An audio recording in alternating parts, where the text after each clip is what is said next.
Hey everybody, I'm going to talk to you about chapter 3 of the narrative of the life of Frederick Douglass.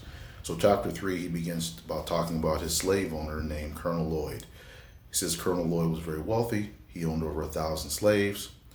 He talks about Colonel Lloyd's garden. He says that Colonel Lloyd's garden was one of the wonders of the area. People would come around from miles and miles away just to look at it. It was something to behold. The slaves were responsible for taking care of it. He says that sometimes that became tempting to not eat some of the fruit and things like that, which was definitely a no-no. He said that Colonel Lloyd had his overseer put a fence around the garden, and he also put tar on it.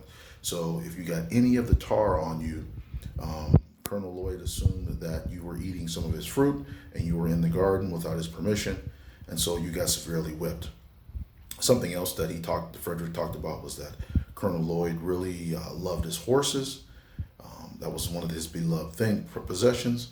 He talked about how there was an older slave that was in charge of keeping care of his horses, and this was a job that had to be taken very seriously, because if Colonel Lloyd thought that the horses weren't fed properly, they weren't rubbed right, their water wasn't warm enough, the slave had to answer for that, and the slave was not allowed to question anything that the slave owner said. They would just take a severe whipping.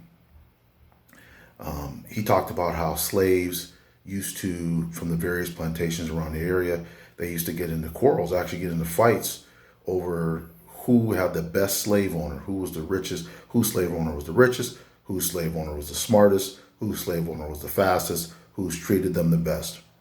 And then Frederick also talked about how slaves, regardless of how they were treated, had to always say that they felt good, that they were happy, that they were content. In some cases, slave owners would pay people to come talk to their slaves and ask the slaves how they were doing, just to see what they would say. If they said they were treated bad or they weren't fed right, they would get severely whipped for this. So once again, this is chapter 3 of Frederick Douglass's book called The Narrative of the Life of Frederick Douglass. It's talking about his life from going from slavery to being free from slavery. Thank you.